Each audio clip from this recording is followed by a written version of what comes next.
A'udzubillahi minasyaitonirrajim. Bismillahirrahmanirrahim. Assalamualaikum warahmatullahi wabarakatuh. Kembali lagi di channel Sampul Hitam. Untuk cerita kali ini, Mang Sukir masih melanjutkan cerita yang sebelumnya yang berjudul Ketika Ibu Sakratul Maut. Cerita ini ditulis oleh Nirhasina, dan bagi teman-teman yang ingin membacanya secara langsung, teman-teman bisa langsung kunjungi link yang saya sudah siapkan ada di deskripsi. Dan tak usah berlama-lama, bagaimanakah untuk cerita kali ini? Ini dia kisahnya. Selamat mendengarkan. 1 jam sudah berlalu, matahari pun sudah mulai meninggi.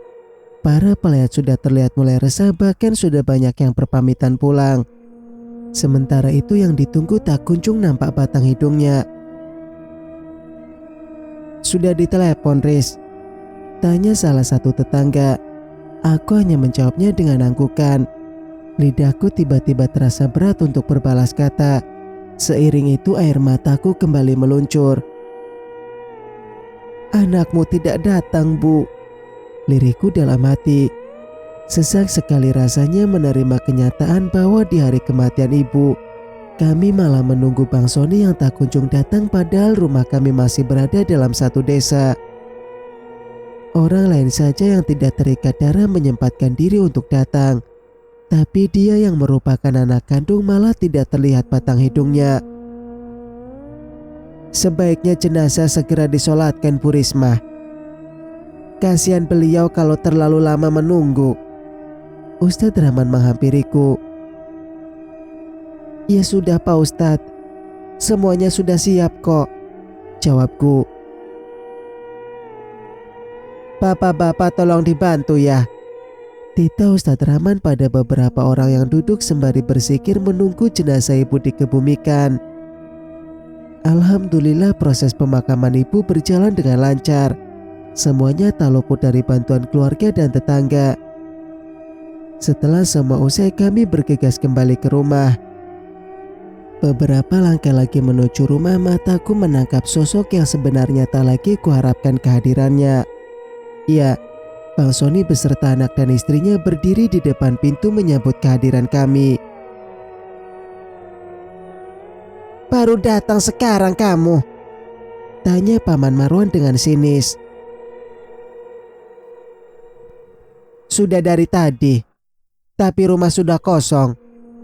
Masa main nyelonong masuk aja? Jawabnya tanpa rasa bersalah.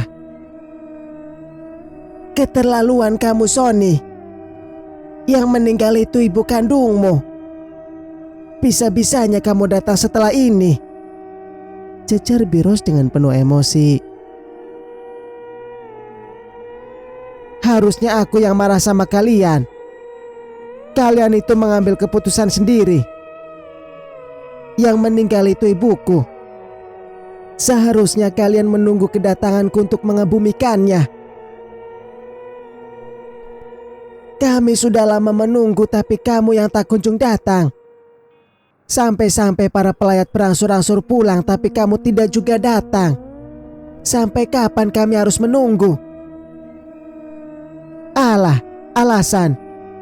Kalian pasti sengaja supaya aku terlihat buruk di mata masyarakat. Paman Marwan dan Birosma tampak terpancing emosi, tapi aku segera mencairkan suasana.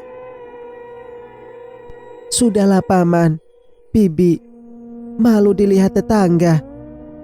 Kita masih berduka. Lebih baik sekarang kita istirahat sebentar, lalu menyiapkan keperluan untuk tahlilan malam ini. Kami segera melangkah masuk, meninggalkan Bang Sony dengan amarahnya. Itu kuenya jangan dimakan. Itu bukan untuk kalian. Itu untuk teman-temannya Bang Sony yang mau datang. Belum juga bobot tubuh ini menyentuh tikar dengan sempurna, tapi teriakan Kasari sudah memekakan telinga. Kami yang semula tidak tahu kalau mereka membawa kue jadi menoleh ke arah beberapa kantong plastik yang tergeletak di sudut ruangan. Hanya menoleh saja, tanpa ada yang menanggapi omongannya apalagi menyentuh barang bawaannya. Melihat ekspresi kami yang acuh tak acuh membuatnya diam dan malu sendiri. Singkat cerita, jarum jam menunjukkan tepat pukul 13.00. Azan zuhur pun sudah dikumandangkan sekitar 30 menit yang lalu. Setelah rasa penat terasa berkurang, aku bergegas membersihkan diri lalu menunaikan sholat zuhur. Seusainya indera pendengaranku menangkap bunyi kendaraan yang berhenti tepat di depan rumah. Rasa penasaran membuatku melangkah keluar. Ada 6 kendaraan roda 4 dan beberapa sepeda motor yang berbaris rapi di depan rumah. Rupanya yang datang adalah rekan kerjanya Bang Sony. Aku kembali menarik diri mengingati tubuh kala tamuku. Lebih baik kugunakan waktu yang singkat ini untuk beristirahat. Semalaman tidak tidur karena menjaga ibu membuatku merasa letih dan ngantuk yang tak tertahan. "Mah, Mama dipanggil sama Om Sony." Panggilan Dila mengagetkanku yang sudah hampir terlelap. Dengan langkah kontai aku beranjak dari tempat tidur dan bergabung bersama tamunya Bang Sony. Bang Sony memperkenalkanku dengan ramah pada rekan-rekannya, seolah tak terjadi apa-apa di antara kami. Satu persatu dari mereka menyalamiku dan mengucapkan turut berduka cita. Aku pun membalasnya dengan tersenyum ramah. Salah satu dari mereka juga menyisipkan amplop di tanganku sebelum berpamitan pulang. Entah kenapa dia memberikannya padaku. Padahal ada Kasari juga di sini yang sedari tadi menyalami mereka. "Sini berikan," pinta Kasari ketika hanya tinggal kami sekeluarga di ruangan ini. Karena aku tak merespon perintahnya, dia menarik paksa amplop pemberian teman-teman Bang Sony dari tanganku. 2 juta, lumayan, ucapnya kegirangan setelah menghitung isi amplop. "Alhamdulillah, bisa digunakan untuk membeli kebutuhan acara tahlilan malam ini," sahut Bibi Ros. "Enak aja, ini kan pemberian teman-temannya Bang Sony, jadi uang ini milik kami," balas Kasari sembari memasukkan kembali uangnya ke dalam amplop lalu ke tasnya. "Tapi itu kan uang duka. Sudah sepantasnya dipergunakan untuk acara tahlilan," bantah Biros lagi. "Kalau mau bikin tahlilan ya bikin aja pakai uang kamu, Riz. Ibu kan meninggal di rumah kamu. Jadi sudah seharusnya kamu yang menanggung semuanya. Kalau nggak ada uang yang nggak usah dibikin. Gitu aja kok repot." "Aturan macam apa itu? Risma dan Sony harusnya sama rata mengeluarkan uang untuk acara tahlilan. Dan uang duka pemberian siapapun itu harus digunakan sebagaimana mestinya. Kamu jangan serakah, Sari. Itu bukan hakmu. Aku tidak akan mengeluarkan uang sepeser pun untuk acara tahlilan. Karena selama hidup ibu tinggal bersama Risma, Risma juga menikmati harta ibu. Jadi dialah yang harus menanggung semua biayanya," sahut Bang Sony. "Apa? Harta ibu yang mana yang aku nikmati? Semua harta ibu sudah habis untuk menyekolahkan kamu. Rumah ibu terjual juga karena membiayai pesta pernikahan anakmu. Jadi harta mana yang aku nikmati?" tanyaku mulai tersulut emosi. Risma, kamu jangan pura-pura lupa ya. Rumah kamu ini berdiri di atas tanah siapa? Tanah ibu. Itu artinya masih ada hakku di sini dan aku akan menuntutnya." Pak disambar petir di siang hari. Tubuhku membeku mendengar penghakiman dari saudara kandungku sendiri. Meski ku tahu ini pasti akan terjadi, tapi tak kusangka juga dia akan menuntut tepat di hari kematian ibu. "Tanah ini tidak ada apa-apanya dengan apa yang sudah kamu dapatkan. Sadar, Sony. Jadi manusia jangan terlalu tamak. Harta tidak akan dibawa mati," cecer Bibi Ros. "Udahlah, Pak. Nggak usah didengerin. Nanti kita urus lagi masalah tanah rumah ini. Lebih baik sekarang kita pulang dulu, ajak Kak Sari. Seperti biasa Bang Sony langsung patuh pada istrinya. Sinta bantuin mama beresin sisa kuenya. Kenakan mereka kalau ditinggal. Ini semua kue mahal, titah Kak Sari pada putrinya. Iya mah, jawab Sinta. Ibu dan anak itu dengan sigap melakukan pekerjaannya. Dalam sekejap semua sisa makanan sudah berpindah ke dalam kotak, namun tidak dengan sampahnya. Bawa aja semuanya. Siapa juga yang mau makan makanan sisa? Jangan lupa sampahnya dibawa juga, ujar Dita yang nongol tiba-tiba. Namun Dita sama sekali tidak digubris oleh mereka. Sampah makanan masih berserakan di tempat semula. Dita dengan sigap membereskan semuanya lalu melemparkan sampah tepat di wajah keduanya, sehingga membuat rambut dan wajah keduanya kotor oleh sisa krim kue bercampur dengan saus. Hal itu tentu saja mengundang amarah Kak Sari maupun Bang Sony. Tapi si sulung tidak pernah takut dengan amukan mereka meski beberapa kali tangan kekar Bang Sony berhasil menyentuh kulitnya. Tolong Pak. Ibu dan anak itu spontan berteriak setelah mendapatkan serangan dadakan dari Dita. Kan udah dibilang, bawa semuanya. Sampahnya juga. Salah sendiri ngeyel, ujar Dita dengan penuh rasa puas. Kurang ajar. Tangan Bang Sony langsung melayang hendak memukul Dita. Namun sayangnya Paman Marwan menahannya sehingga tangannya hanya mengambang di udara. Jangan hanya berani sama anak kecil. Kalau berani lawan aku, ujar Paman Marwan sembari membusungkan dada. Bukan hal yang sulit bagi Bang Sony melawan Paman Marwan yang sudah berkepala 7. Tapi melihat di belakangnya berdiri beberapa pemuda, yaitu anak dan cucu Paman Marwan dengan gagah dan sigap membela kapan saja membuat nyalinya menciut. Akhirnya mereka pulang dengan membawa serta sampah makanan yang mereka bawa sendiri. Kesal pastinya, tapi apa peduliku. Mah, panggil Dita sepeninggalan mereka. Apa benar yang dibilang Om Sony? Kalau tanah rumah kita juga miliknya? Tanya putriku dengan ragu. Ternyata dia mendengar semua pembicaraanku dengan Bang Sony. Milik nenek sayang. Tapi Om Sony sudah mendapatkan banyak bagian. Jadi ini satu-satunya bagian yang Mama dapat. Tapi tadi katanya Om Sony mau menuntut. Gimana kalau dia benar-benar melakukannya, Mah? Tanyanya lagi. Kekhawatiran terlihat jelas dari sorot pandangannya. Dita tahu pasti kalau aku tidak punya uang untuk membayar sebagian tanah yang dimaksud Bang Sony. Dita gak usah khawatir. Biar Mama yang mengurus semuanya. Tapi Mah... Shh. Aku menempelkan jari telunjuk di bibir, memberi isyarat kalau dia tidak perlu bicara lagi. Kamu sudah mengurus semuanya kan, Riz? Tanya Bibi Ros. Insya Allah sudah, Bi.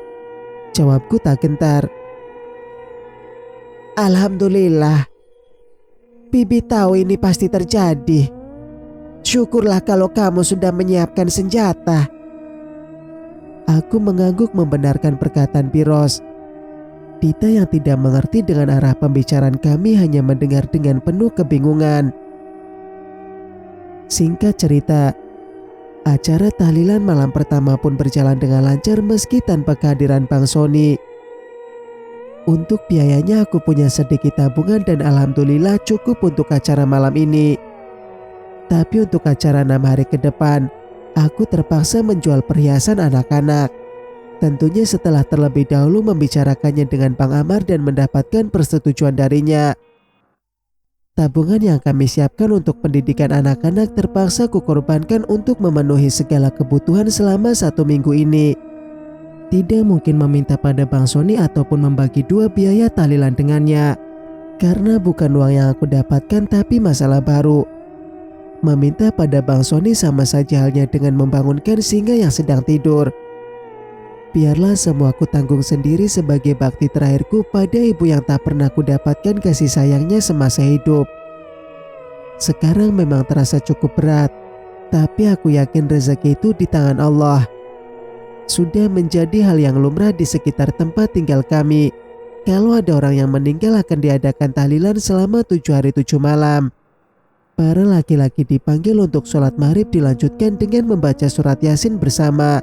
Lalu Isya berjamaah di rumah duka. Dan tuan rumah harus menyiapkan jamuan untuk orang yang datang. Karena hajat itu dimaksudkan untuk mendoakan orang yang telah meninggal.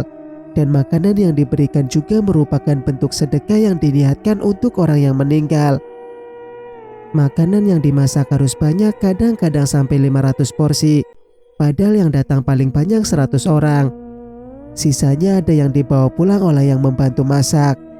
Dibagi-bagikan kepada tetangga dan tak jarang terbuang karena sudah basi. Jika dihitung secara keseluruhan mungkin akan memakan biaya sekitar 15 juta untuk tahlilan saja. Adat yang seperti ini sebenarnya cukup memberatkan untuk orang yang tergolong kurang mampu. Yang tidak kalah kasihan jika yang meninggal meninggalkan anak yatim. Tapi apa boleh buat, adat ya tetap adat. Di mana bumi dipijak di situ langit dijunjung. Kalau tidak mau jadi bahan gunjingan karena menentang adat. Singkat cerita, seminggu sudah berlalu. Acara tahlilan pun sudah usai. Tugasku sekarang tinggal bersih-bersih rumah yang berantakan oleh peralatan masak. Selain itu aku juga harus membayar hutang di warung.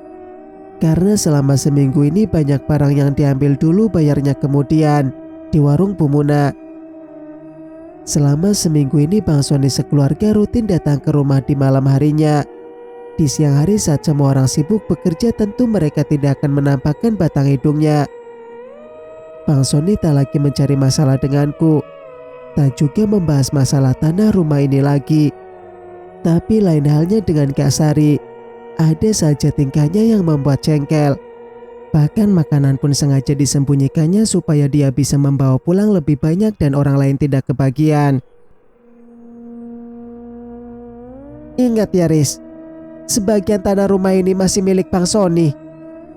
Jadi kamu harus siap membayarnya, kalau tidak mau rumah kamu kami bongkar. Peringatan Kak Sari semalam kembali terngiang, mengganggu pikiranku. Tidak ada siapapun yang mendengarnya selain aku. Karena memang hanya tinggal kami berdua yang masih berada di dapur saat itu. Yang lain lagi makan di ruang tengah. Aku sedang mencuci piring. Sedangkan Kak Sari seperti biasa sibuk membungkus sisa makanan yang mau dibawa pulang. Sememalukan itu sikap kakak iparku itu, padahal katanya dia orang kaya. Orang kaya kok kaya udah bertahun-tahun gak dikasih makan. Sudut pandang Sony. Menjadi ASN dengan gaji tetap dan menikah dengan anak orang kaya tak membuat hidupku semakin senang. Tapi malah sebaliknya, gaji beserta tunjangan yang kudapatkan selalu habis sebelum akhir bulan. Dulu waktu masih kuliah aku selalu berpikir, jika aku berhasil menjadi ASN, aku bisa mengangkat derajat keluarga dan menyekolahkan Risma sampai perguruan tinggi. Seperti ibu menyekolahkan aku. Ibu tidak pergi lagi menggadaikan dan menjual harta benda peninggalan ayah. Karena aku akan membiayai hidup mereka. Tapi semua itu berubah setelah pernikahanku dengan Sari. 4 bulan setelah diangkat menjadi PNS, aku menikah dengan Sari dan memboyongnya ke tempat dinas. Gajiku yang waktu itu belum sebesar sekarang kuserahkan semua kepada Sari untuk mengelolanya. Tidak lupa kusuruh dia mengirim uang bulanan untuk ibu dan Risma. Permintaanku itu memancingnya untuk mengirimkan bulanan juga untuk kedua orang tuanya. Padahal kedua mertuaku hidup berkecukupan. Jadilah setiap bulan kami harus mengirim uang bulanan untuk ibu dan mertua. Itu membuat kami tidak memiliki tabungan sama sekali. Tiba waktunya Sari melahirkan, aku pusing 7 keliling. Aku tidak memiliki simpanan uang sama sekali. Karena semuanya kuserahkan pada Sari dan habis tak bersisa. Sehingga aku harus berhutang pada teman untuk biaya lahiran. Masalahku tidak selesai sampai di situ. Setelah anak pertama kami lahir dan selamat dan sehat, keluarga Sari menuntut kami mengadakan acara syukuran sekaligus akikah besar-besaran di kampung. Kamu kan PNS, dan kami orang terpandang di kampung ini. Masa bikin acara syukuran aja nggak bisa? Mau ditaruh di mana muka saya, Sony? Ujar bapak mertua suatu hari. Minta sama ibu, Bang. Ibu kan masih punya sawah dan ladang. Bisa dijual atau digadaikan, usul Sari. Sawah sudah terjual untuk biaya abang kuliah, Dek. Dan yang satunya lagi seharusnya bagian Risma. Sudah digadaikan juga sama ibu, jelasku. Kan kalau cuma digadaikan masih bisa, Bang. Masih bisa digadaikan beberapa tahun lagi. Risma juga kan belum butuh. Kita yang lebih butuh sekarang. Tapi Dek, nanti... Bang, kalau kita ngadain acara syukuran besar-besaran, kita akan dipandang. Satu kampung akan tahu siapa kamu. Tidak sia-sia kamu jadi PNS. Ibu sama Risma juga akan ikut senang dan bangga sama kamu. Lagi pula sudah seharusnya ibu membiayai syukuran acara anak kita. Karena ini cucu pertamanya. Lagi pula sudah seharusnya ibu membiayai acara syukuran anak kita karena ini cucu pertamanya. Kalau di keluarga aku anak kita bukan cucu pertama. Akhirnya aku menyetujui permintaan Sari. Tapi sawah itu tidak bisa digadaikan lagi. Karena sudah digadaikan untuk 5 tahun ke depan. Jadinya harus dengan perjanjian. Aku harus mengembalikan uang yang diberikan sama Pak Mahmud dalam jangka waktu 6 bulan. Kalau tidak sawah itu akan menjadi milik Pak Mahmud. Karena lagi butuh. Aku setuju-setuju saja. Setelah ini aku berencana menggadaikan SK untuk menebus sawahnya. Aku benar-benar menggadaikan SK tapi uangnya tidak bisa kugunakan untuk menebus sawah. Karena Sari minta dibelikan rumah di kota Jambi supaya kami gak ngontrak terus. Sari ada benarnya juga. Terlalu boros kalau kami harus bayar kontrakan terus. Lebih baik beli walaupun harus dengan mencicil karena uang hasil penggadaian SK hanya cukup untuk uang mukanya saja. 6 bulan pun begitu cepat berlalu. Pak Mahmud sudah berulang kali meminta uangnya kembali. Kalau tidak sawah kami akan menjadi miliknya. Ibu terus mendesakku untuk membayarnya tapi aku tidak punya uang. Sampai suatu hari Sari memberikan ide cemerlang. Bukan hanya cemerlang tapi akan membuat keluargaku bebas dari kemiskinan. Istri Pak Mahmud baru saja meninggal. Kalau Risma bisa menjadi pengantinnya pastilah hidupnya akan enak. Meskipun bersuami lelaki tua tapi hidupnya akan bergelimang harta tanpa harus bekerja keras. Sawah akan tetap menjadi milik kami dan aku bisa meminta uang mahar lagi pada Pak Mahmud. Karena adikku masih muda, perawan, dan pastinya cantik. Lumayan kalau berhasil, uang maharnya bisa kupakai untuk melunasi cicilan rumah. Sayangnya rencanaku gagal karena Risma menolak diberi istri oleh Pak Mahmud dan memilih menjadi TKW di negeri orang selama bertahun-tahun. Dan akhirnya dia menikah dengan laki-laki miskin yang tidak punya apa-apa. Aku benar-benar kecewa pada Risma. Dia sama sekali tidak bisa diandalkan. Dikasih hidup enak kok gak mau. Keadaan ekonomi keluargaku benar-benar terpuruk setelah itu. Gajiku menjadi lebih kecil karena harus dipotong hutang. Belum lagi cicilan rumah yang belum lunas. Aku tidak bisa lagi mengirim uang bulanan untuk ibu maupun mertua. Minta sama Risma aja, Bang. Dia kan sudah 2 bulan jadi TKW. Pasti sudah gajian. Gantian dia lagi yang membiayai kehidupan ibu, ujar Sari. Aku tidak yakin, Dek. Kamu kan tahu sendiri hubungan kami sedang tidak baik. Coba dulu, Bang. Kan untuk ibu. Aku menghubungi Risma, memintanya mengirimkan uang untuk ibu. Tak lupa aku menjelaskan kondisi keuanganku padanya. Akhirnya Risma lulu juga. Setiap bulan dia mengirim uang sebesar 500.000 ke rekeningku. Jumlah yang cukup banyak di masa itu. Ibu kasih 50.000 aja, Bang. Jangan kasih pegang uang banyak-banyak. Nanti ibu jadi boros. Tapi Dek, itu kan Risma yang kirim buat ibu.